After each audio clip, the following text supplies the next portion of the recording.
یہ جو super powers ہیں جن کے پاس ویٹو طاقتیں ہیں یہ ہوتی ہیں، اور اس کے کچھ غیر مستقل ممبران ہوتے ہیں، ان کی آپس میں مجلس تھی۔ وہاں پر کویت نے ایک ایپلیکیشن جمع کروائی کہ جنگ بندی کی جائے، اور 2 ریاستی فارمولہ، وہی جو میں نے بیان کیا کہ الگ الگ ملک کرو، ان کے آزادی دو فلسطینیوں کو، 1967 کی باؤنڈری پر جاؤ، یہ قتل عام ختم ہو۔ کہتے ہیں یو این او، اچھا یو این او، پہلے یہ یو این او ہوتی یونائٹڈ نیشن آرگنائزیشن، اب اس کا نام ہے یو این، یونائٹڈ نیشنز۔ اس کی عمر، پاکستان کی عمر اور مسئلہ فلسطین کی عمر، مسئلہ کشمیر کی عمر ایک جتنی ہے۔ یہ 76-77 سال کے سارے دنیا کے بڑے مسائل ہیں جو میرے بھائیوں موجود ہیں۔ اب اس میں کویت نے وہ درخواست دی، حیران کن حد تک تاریخ میں پہلی بار سب ملکوں نے، برطانیہ، فرانس، چائنا، روس، جتنے ملک ہیں ان سب ملکوں نے اس قرارداد کے حق میں ووٹ دیا۔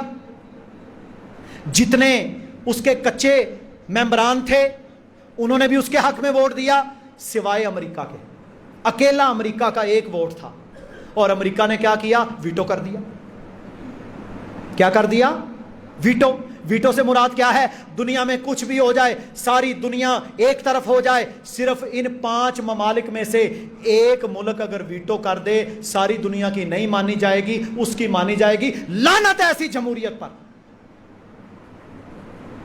غلام در غلام مسلمانوں کے ملک، اور وہ میرے بھائیوں غلام ہے۔ امریکہ کہتا ہے میں ویٹو کرتا ہوں، چائنا اور بڑے بڑے ممالک کچھ نہیں کر سکے، ووٹ دے کر انہوں نے حق میں۔ یہ ہے جمہوریت جس کے نتائج آج دنیا بھگت رہی ہے۔ تو میرے بھائیوں وہ قرارداد ریجیکٹ کر دی گئی امریکہ کی وجہ سے۔ آج کیا ہوا؟ آج یہ جو اسرائیلی ہے نا، یہ میرے بھائیوں ٹیکنالوجی ہے، ہوائی حملے کر کے، ظلم کر کے، بمباری کر کے، گھر اڑا کر، سکولوں پر بمباری، ہاسپٹلز پر بمباری، گھروں پر بمباری، بچوں کا قتل، ایمبولینسوں کو یہ معاف نہیں کرتے، یہ کسی کو نہیں چھوڑتے۔ اب میرے بھائیوں دنیا کے جو امن پسند ملک ہیں، برطانیہ اور دیگر ممالک اور فرانس، انہوں نے کہا جی ہم تمہارے ساتھ ہیں۔ پہلا بحری بیڑا امریکہ کا جائے گا، پھر کہتا ہے دوسرا جائے گا، 100 فوجی برطانیہ بھیجے گا، 100 فوجی جناب فرانس بھیجے گا اسرائیل کی مدد کے لیے۔ یہ اس وقت کے حالات ہیں، اور اس وقت تک 70,000 کے قریب غزہ کے لوگ زخمی ہیں۔ 70,000، 10,000 سے زائد شہادتیں ہیں، جن میں ہزاروں بچے۔ پانی بند، بجلی بند، گیس بند۔ مصر نے بارڈر کھولا پانی بھیجنے کے لیے، امداد کرنے کے لیے، کہتے ہیں تمہیں بھی ماریں گے۔ 25 لاکھ بندہ وہاں پر، 72 مسلمانوں کے ملک ہیں، ابھی تک OIC کی میٹنگ نہیں بلا سکے۔ ابھی تک OIC کی میٹنگ نہیں بلا سکے۔ وہ سارے اکٹھے ایک جگہ پر، اور میرے بھائیوں وہ اس کے ساتھ کھڑے ہیں۔ لیکن اللہ کی بات سچی، اللہ کی بات سچی، اللہ کے نبی کی بات سچی، اس میں کوئی شک نہیں کہ رسول اللہ صلی اللہ علیہ وسلم نے فرمایا تھا کہ قیامت کے قریب جب مدینہ ویران ہو جائے گا، میں تمہیں حکم دیتا ہوں تم نے اگر رہائش اختیار کرنی ہوئی تو شام میں جانا، یہ علاقہ تم نے شام میں جانا ہے۔ اور اس کی اتنی فضیلت ہے، اللہ کے نبی صلی اللہ علیہ وسلم نے فرمایا جب میں پیدا ہونے والا تھا میری والدہ نے خواب دیکھا کہ ایک نور نکلا ہے جس سے شام کے محلات روشن ہو گئے۔ یہ صحیح روایت ہے۔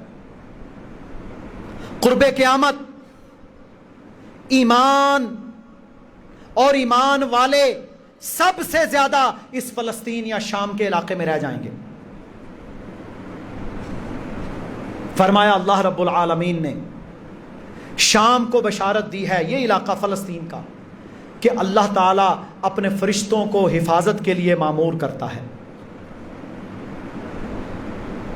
امام مہدی کا ظہور بیت المقدس میں ہوگا۔ امام مہدی کون ہے؟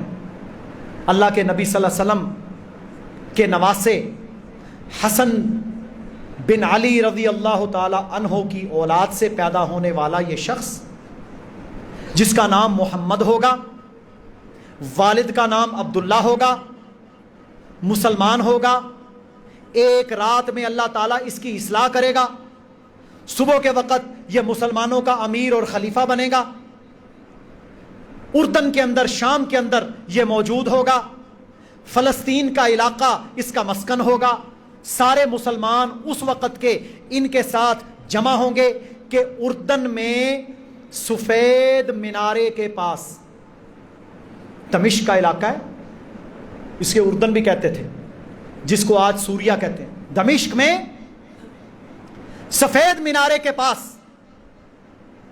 اس مسجد کے پاس عیسیٰ علیہ السلام کا نزول ہوگا۔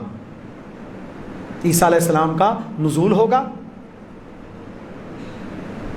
مالٹا رنگ کے، اورنج کلر کے تقریباً لباس میں، کندھوں تک بال، جوان نوجوان، دو فرشتوں کے کندھوں کے اوپر ہاتھ رکھے ہوئے اللہ تعالیٰ انہیں آسمانوں سے دنیا میں بھیجے گا، کیونکہ بیت المقدس مسجد اقصی کے سامنے صلیب لگائی گئی تھی جس پر انہوں نے عیسیٰ علیہ السلام کو لٹکایا تھا۔ اللہ رب العزت نے عیسیٰ علیہ السلام کو زندہ اٹھا کر ان کا ایک ہم شکل وہاں پر کھڑا کر دیا جس کو انہوں نے شہید کر دیا، اور اللہ کہتا ہے کہ انہوں نے عیسیٰ علیہ السلام کو قتل نہیں کیا تھا، ما قتلوہ وما صلبوہ، نہ قتل کیا نہ صلیب پر چڑھایا، ولیکن شبہ لہم، پر انہیں شبہ ڈل گیا۔ وہ عیسیٰ علیہ السلام اسی جگہ پر دوبارہ آئیں گے، فجر کا وقت ہوگا، امام مہدی، امام سے مراد خلیفہ، مہدی سے مراد ہدایت والا، امام مہدی فجر کا وقت، نماز فجر کے لیے مسجد اقصی کے اندر تکبیر اور اقامت کہہ دی جائے گی کہ عیسیٰ علیہ السلام آ جائیں گے۔ حضرت امام مہدی جب دیکھیں گے کہ عیسیٰ علیہ السلام تشریف لے آئے ہیں، پیچھے کی طرف ہٹیں گے کہ آپ اللہ کے پیغمبر ہیں، آپ جماعت کروائیں۔ یہ صحیح مسلم، سنن ابو داود، مختلف احادیث، پیچھے ہٹیں گے، عیسیٰ علیہ السلام ان کی کمر پہ ہاتھ رکھ کے کہیں گے آپ آگے چلو، یہ اقامت آپ کے لیے کہی گئی، آج آپ ہی نماز کروائیں گے۔ اس امت میں بعض کو بعض پر فضیلت دی گئی، وہ نماز عیسیٰ علیہ السلام ان کی اقتداء میں پڑھیں گے، اس کے بعد کمان عیسیٰ علیہ السلام سنبھال لیں گے۔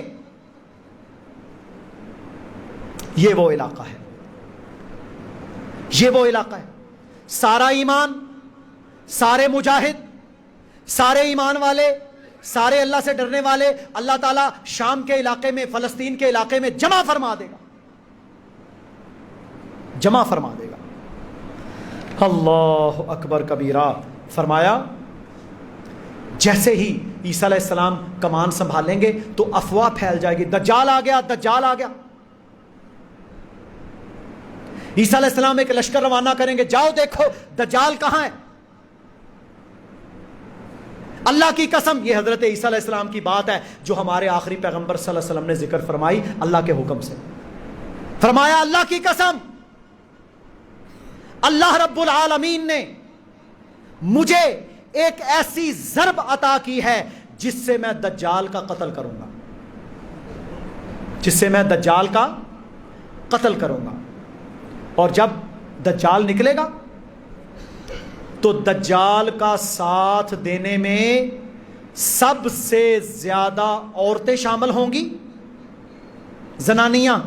آج بھی میرے بھائیوں تعویذ گنڈے اور توہمات اور شرکیات میں عورتیں زیادہ ہیں، سب سے زیادہ دجال کی ساتھی عورتیں ہوں گی اور یہودی ہوں گے، صہیونی۔ اچھا، یہودیوں کی بھی دو قسمیں ہیں، ایک عام یہودی، ایک صہیونی۔ انہیں انگلش میں کہتے ہیں زائنسٹس. یہ جو صہیونی ہیں یہ متعصب شدت پسند ہیں. یہ کسی کو دنیا میں کچھ نہیں سمجھتے. یہ کہتے ہیں انسان ہم ہیں, باقی سارے کیڑے مکوڑے ہیں. یہودی ساتھ دیں گے دجال کا, اور عورتیں.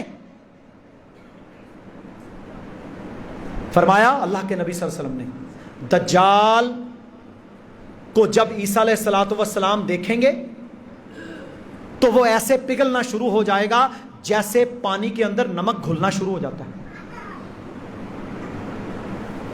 جیسے پانی میں نمک گھلنا شروع ہو جاتا ہے.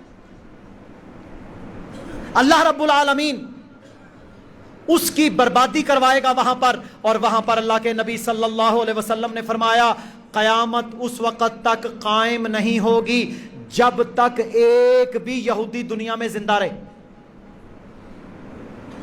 سنن ابو داود میں حدیث ہے, بخاری و مسلم کے الفاظ ہیں. قیامت اس وقت قائم نہیں ہوگی جب تک ان کو صفائے ہستی سے مٹا نہ دیا جائے. مسلمان چن چن کر ان کا قتل کریں گے, حتیٰ کہ اگر وہ کسی پتھر کے پیچھے چھپے گا تو پتھر بول کے کہے گا یہ میرے پیچھے یہودی ہے, اسے پکڑ لیں. خاموش یار, جو خطبہ ہو رہا ہے. پتھر بول کے کہے گا میرے پیچھے یہودی ہے.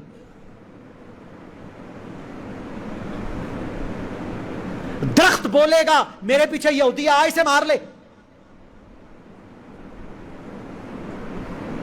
پر فرمایا ایک درخت جو غرقد ہے وہ نہیں بولے گا, کیونکہ وہ یہودیوں کا درخت ہے. وہ آج ہر جگہ لگائے جا رہے ہیں, غرقد ہی غرقد, وہاں کوئی درخت رہنے ہی نہیں دیتے, ہر درخت غرقد. انہیں پتا ہے ہم بچ جائیں, پر بچ پھر بھی نہیں سکیں گے, بچ پھر بھی نہیں سکیں گے.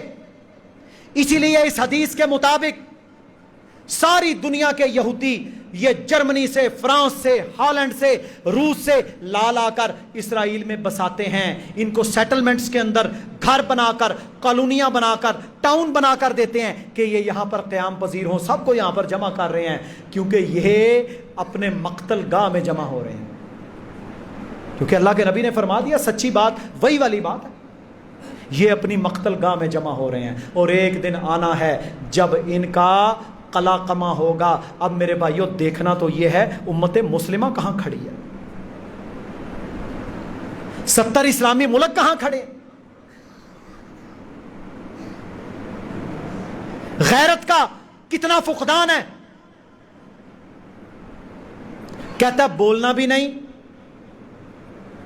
کرنا بھی نہیں, ساتھ بھی نہیں کھڑے ہونا, بارڈر بھی نہیں کھولنا,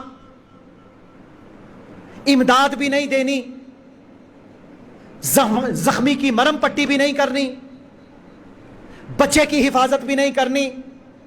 ہمیں کھلی چھٹی ہے. اور امریکہ بدماش وہاں پر کھڑا ہو کے کیا کہتا ہے, کہتا ہے اسرائیل کو حق کا اصل ہے, وہ جو جی چاہے کرے. تم ویسے غلام ہو. سارے مسلمان ملکوں نے ویسے ہی اسے مان لیا. 1967 میں نا 1967 میں جب عرب اسرائیل جنگ ہوئی ہے میرے بھائیوں, یہ 5 ملک تھے, وہ اکیلا تھا. یہ 5 ملک وہ اکیلا. آبادی پتہ کتنی ہے اس کی, 70 لاکھ. اور گجرانوالے جتنی آبادی ہے, گجرانوالا شہر جتنی آبادی, بس 20 لاکھ 22 لاکھ تو منڈی ضلع کی آبادی ہے. 70 لاکھ 80 لاکھ آبادی کا ملک. اس کے مقابلے میں کون تھا؟ لبنان, شام, مصر, اردن اور باقی سارے عرب. نہیں لڑ سکے, نہیں ٹھہر سکے, غلامیوں کے مارے ہوئے, جمال عبد الناصر کے فتنوں کے گھیرے ہوئے, اخوانیت کے گھیرے ہوئے, نہیں لڑ سکے. اس نے مار مار کے منہ ٹیڑے کر دیے. وہ تو میرے بھائیوں انہوں نے ترلا کیا آ کے, انہوں نے کہا ہمارے پاس جہاز موجود ہیں, ہمارا پائلٹ اڑا نہیں سکتا. اس کے ہاتھ پاؤں پھول جاتے ہیں. یہ تو آن دی ریکارڈ ہے نا, اسی لیے تو وہ پاکستان کا بڑا دشمن ہے. اس وقت پاکستان بھی کچھ باعزت تھا، کچھ طاقتور تھا، کوئی معاشی طاقتور بھی تھا، کچھ غیرت غورت بھی تھی، کوئی اسلامی تنظیم کا اس وقت اجلاس بھی ہو رہا تھا، اور اس وقت ان کے پیٹرول وغیرہ بھی بند ہوئے، کچھ تھوڑی بہت میرے بھائیوں وہ چیز تھی، تو انہوں نے کچھ پائلٹ بھیجے، جو کو تھوڑا بہت نقصان ہوا وہ اسی وجہ سے ہوا، ورنہ ان عربوں کے پاس کیا تھا؟ پھر انہوں نے کہا نہیں جی ہم کچھ نہیں کر سکتے، غلامی قبول کر لو، غلامی قبول کر لی۔ اب ان کے بالکل چھتر چھایا کے اندر میرے بھائیوں ظلم جبر کے سلسلے ہیں، کوئی پوچھنے والا نہیں ہے۔ مصر اتنا بڑا ملک ہے، 4.5-5 کروڑ آبادی ہے، 4 لاکھ آرمی ہے اس کی، نبیوں کی سرزمین ہے، صحرائے سینا یہ سارا مصر کا شہر ہے۔ ابراہیم علیہ السلام کتنے کتنے پیغمبر، حضرت یوسف علیہ السلام، بنی اسرائیل کی نسل وہاں سے چلی ہے، کچھ نہیں، کیونکہ غلام ساری جگہوں پر بیٹھے ہوئے ہیں، اور وہ غلام اپنے آقاؤں کے خلاف جا ہی نہیں سکتے، وہ ہڈی ڈالتے ہیں یہ کھاتے ہیں۔ قوموں کو غلام بنا دیا انہوں نے، وہاں پر قتل عام ہے، کشمیر کی بربادی میرے بھائیوں، وہاں کی بربادی ساری ہوئی۔ تو اللہ کے نبی صلی اللہ علیہ وسلم نے فرمایا لوگ ان کو، مسلمان ان کو چن چن کر قتل کریں گے، یہ اپنی مقتل گاہ میں جمع ہو رہے ہیں۔ تو عیسیٰ علیہ السلام جب آئیں گے، مارکے ہوں گے، جنگوں کا آغاز ہوگا، فرمایا یہودی اور عورتیں سب سے زیادہ ساتھ دے گی کس کا؟ دجال کا۔ ایک اور حدیث سنیں، صحیح مسلم میں حدیث ہے، رسول اللہ صلی اللہ علیہ وسلم نے فرمایا قیامت کے قریب 70,000 یہودی سیاہ لباس میں ملبوس، کون سا کپڑا جی؟ کالا لباس، اس میں ملبوس نکلیں گے اصفہان۔ اصفہان کہاں ہے جی؟ ایران کا شہر ہے یہ ساڈے بھی بندیاں نوں نا آج کل کالا لباس پان کا بڑا شوق چڑھے ہے۔ کالا لباس منع نہیں ہے، کالا لباس منع نہیں ہے، کالی پگڑی اللہ کے نبی نے پہنی ہے، کوشش کیا کریں مکمل کالا لباس کی بجائے سفید یا لائٹ کلر کے دوسرے لباس ڈالیں۔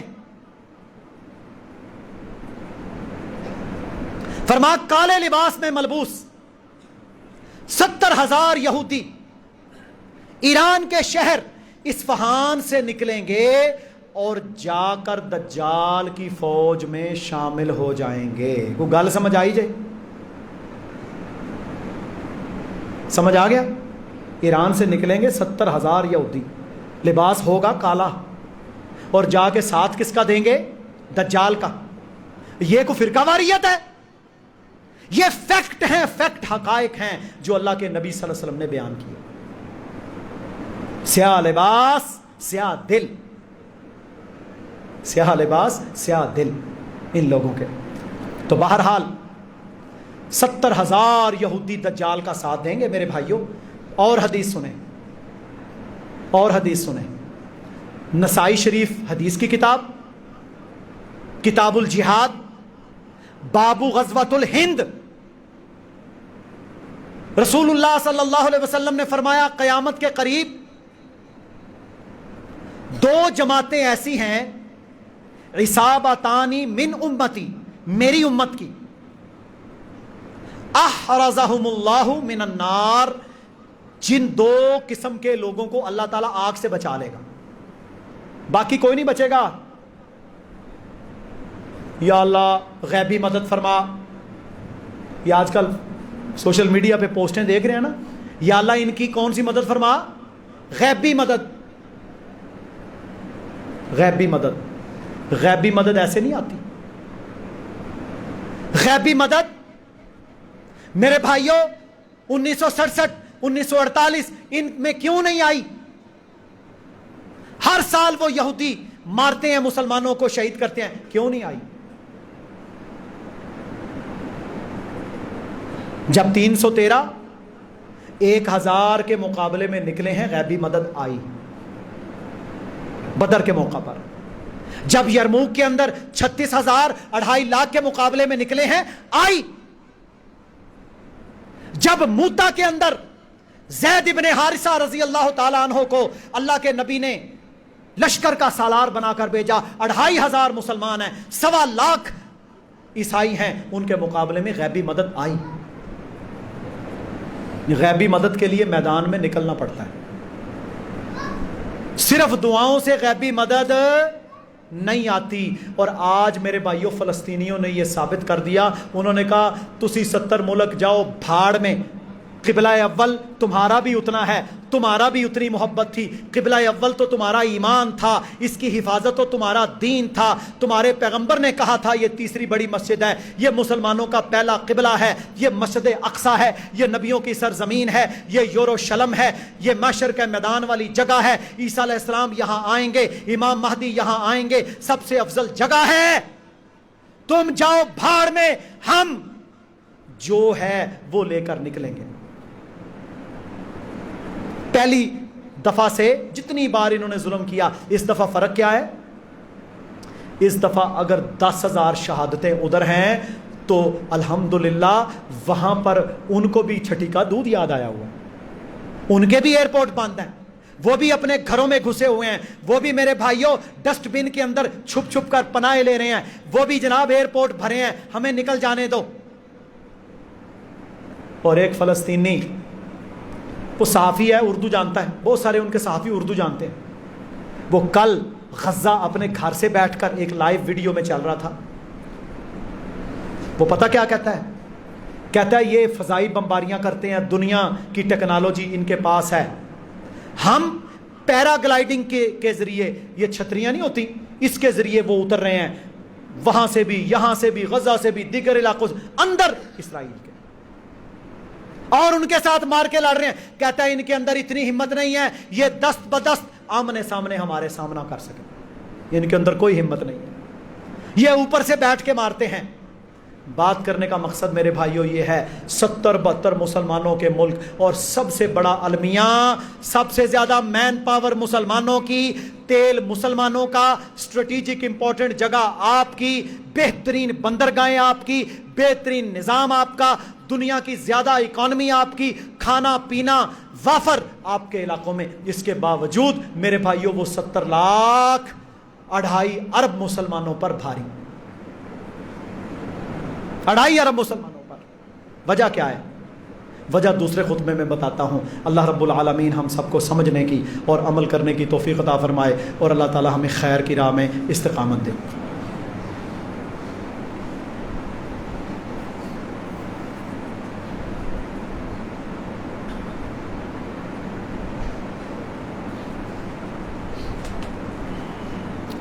ان الحمد للہ نحمده ونستعینه ونستغفره ونعوذ باللہ من شرور انفسنا ومن سیئات اعمالنا من يهده اللہ فلا مضل له ومن يضلل فلا هادی له.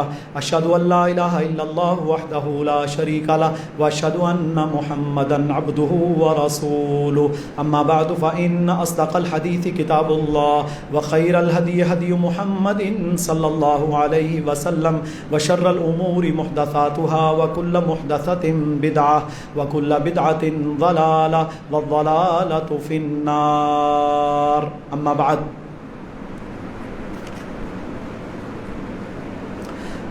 قال رسول اللہ صلی اللہ علیہ وسلم, اللہ کے پیغمبر صلی اللہ علیہ وآلہ وسلم نے فرمایا, اذا تبایعتم بالعینہ, جب تم سودی کاروبار کرو گے اور بیلوں کی دموں کو پکڑ لو گے, یعنی کھیتی باڑی کاروبار میں لگ جاؤ گے, اور تم جہاد چھوڑ دو گے, سلط اللہ علیکم ذلہ, اللہ تعالیٰ تم پر ذلت مسلط کر دے گا, حتیٰ اس وقت تک, ترجعو جب تک تم پلٹ نہیں آتے, الی دینکم، اپنے دین پر، اس وقت تک تم پر ذلت مسلط رہے گی۔ میرے بھائیوں، فرمایا دو جماعتیں جن کو اللہ نے آگ سے بچانا ہے، نہ تسبیح رولیں گے وہ، نہ ذکر کی مجلس سجائیں گے، وہ میدان میں کھڑے ہوں گے ظلم کے خلاف۔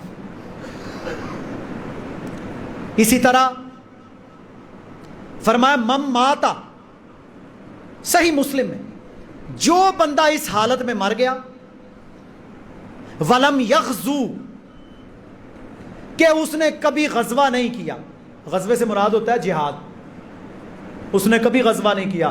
یہ جو ہمارے ہاں مشہور ہے نا جی، غزوہ صرف اس جنگ کو کہتے ہیں جس میں اللہ کے نبی شامل ہوں، اور جس میں نہ ہو اسے جنگ کہتے ہیں، یہ غلط ہے۔ غزوہ ہر جنگ کے بارے میں استعمال ہو سکتا ہے۔ من مات ولم یغزو، جو بندہ اس حالت میں مرا کہ اس نے غزوہ نہیں کیا، ولم یحدث به نفسہ، اور اس کے دل میں کبھی اس کی رغبت بھی نہیں ہوئی۔ دیکھیں نا، وہاں ظلم ہو رہا ہے، ہم مجبور ہیں، جا نہیں سکتے، لیکن کم از کم دل کے اندر جذبہ تو رکھ سکتے ہیں۔ فرمایا جس میں جذبہ بھی نہیں، دعائیں بھی نہیں، کوشش بھی نہیں، مات علی شعبۃ من النفاق، وہ منافقت کے ایک شعبے پر مرے گا۔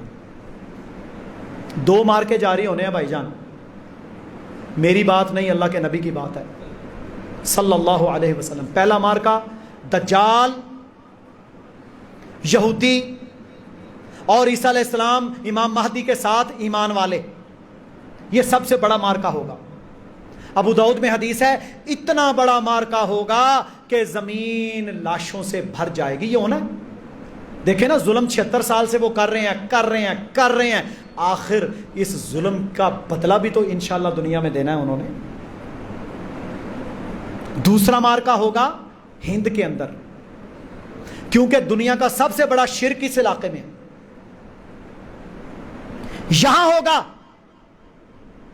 اور مسند احمد کے اندر اللہ کے نبی صلی اللہ علیہ وسلم نے فرمایا وہاں بھی مارکا ہوگا، یہاں بھی مارکے ہوں گے۔ یہاں کے مسلمان ہندوستان کے شرک کا خاتمہ کرنے کے بعد ان کے بڑے بڑے سورماؤں کو بیڑیوں میں جکڑ لیں گے، قیدی بنا لیں گے، اور بیڑیوں میں جکڑ کر ان کو پیادہ آ کر بتائے گا کہ عیسیٰ علیہ السلام آ چکے ہیں، عیسیٰ علیہ السلام آ چکے ہیں۔ تو یہ ان کو بیڑیوں میں جکڑ کر شام کی طرف سفر کریں گے یہاں سے، اور پھر یہ عیسیٰ علیہ السلام کے لشکروں میں جا کر مل جائیں گے۔ یہ تسلسل اللہ کے نبی صلی اللہ علیہ وسلم نے بیان کیا ہے۔ باقی آپ سمجھدار ہیں، ہم سمجھدار ہونے چاہیے کہ ہم نے کیا سوچ اور فکر رکھ کے آگے بڑھنا ہے۔ ہمارے ملکوں کو، ہمارے مسلمانوں کو، OIC کو، عرب لیگ کو ہوش کے ناخن لینے چاہیے۔ یہ تو ایک ایک کر کے سب کو رگڑ رہے ہیں۔ معاشی طور پر پاکستان کو انہوں نے ویسے ہی چاروں شانے چت کر دیا۔